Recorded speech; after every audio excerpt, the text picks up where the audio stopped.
फिर एक बार खेसारी लाल यादव लकीर खींच दिए।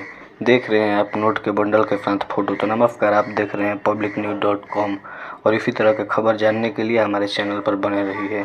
जैसे कि देख रहे हैं कि फिर खेसारी लाल ने लोगों का दिल जीत लिया और जैसे बार बार जीतते रहते हैं, इस बार कुछ ऐसा खबर आया है कि जब इन्होंने अपने गाड़ी को खरीदने के लिए गए थे, उस समय पर राखी की भी उपलक्ष्य थी और उन्होंने जितना भी स्टाफ थे उस सारे स्टाफ को हज़ार रुपये देखिए प्यार से सबको दे रहे हैं। स्क्रीन पे चल रहा है, स्क्रीन पे वीडियो आप देख सकते हैं।